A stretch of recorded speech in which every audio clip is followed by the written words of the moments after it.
தேவனே நான் ஓமதண்டையில் இன்னும் நெருங்கி சேர்வதே என் ஆவல் பூமியில். மத்தேயு சுவிசேஷம் 11:8. அல்லவென்றால் எதை பார்க்க போனீர்கள்? மெல்லிய வஸ்திரம் தரித்த மனுஷனையோ? மெல்லிய வஸ்திரம் தரித்திருக்கிறவர்கள் அரசர் மாளிகையிலும் இருக்கிறார்கள். ரெண்டாவது கேள்வி கேட்கிறார். அங்க இருக்கிற ஜனங்களை பார்த்து ஆண்டவர் கேட்கிறார், எதை பார்க்க நீங்கள் வனாந்தரத்துக்கு போனீர்கள்?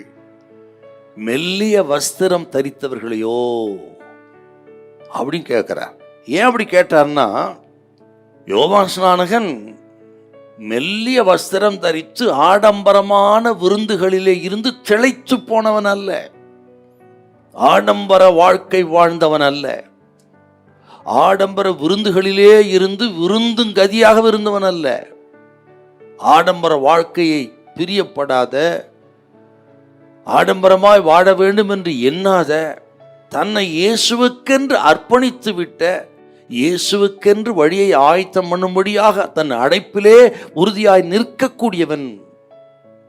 ஆண்டவருக்கென்று வழி ஆயத்தம் பண்ணுகிறவன் எப்படி இருக்கணும் அப்படின்னு வாழ்ந்து காட்டினவருங்க யோவான் ஸ்நானகன். எப்படி வாழலான்றது கிடையாது, கவனிக்கணும். யார் அந்த யோவான் ஸ்நானகன்?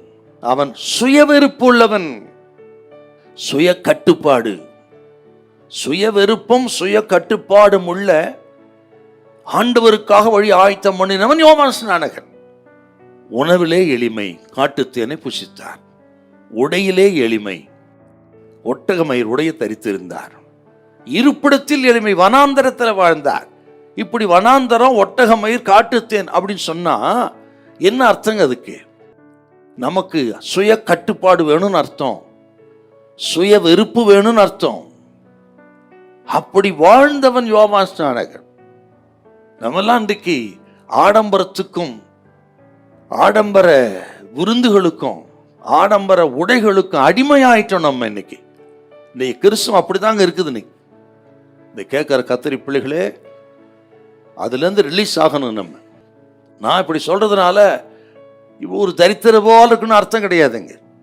இது அர்த்தம் என்னன்னு கேட்டீங்கன்னா, ஆவிக்குரிய காரியங்களிலே ஒழுக்கம், சரீர பிரகாரம காரியங்களிலே ஒழுக்கம், உடை நடை இவைகளில் ஒழுக்கம், அதை தான் நான் சொல்றேன். தவிர தரித்திர போல இருங்க என்று சொல்லி நமது தேவைகளை குறைத்து கொண்டு ஆண்டவருக்கு பிரியமான வாழ்க்கை வாழ்வது. அப்படி வாழுங்க, ஒரு குறையும் அப்பா உங்களுக்கு வைக்க மாட்டான். சுய வெறுப்பு, சுய கட்டுப்பாடோடு கூட வாழ்ந்து ஒப்பு கொடுக்க ஆயத்தப்படுங்கள். உங்களை கொண்டு கர்த்தர் பெரிய காரியங்களை செய்வாராக. ஹல்லேலூயா, ஹல்லேலூயா.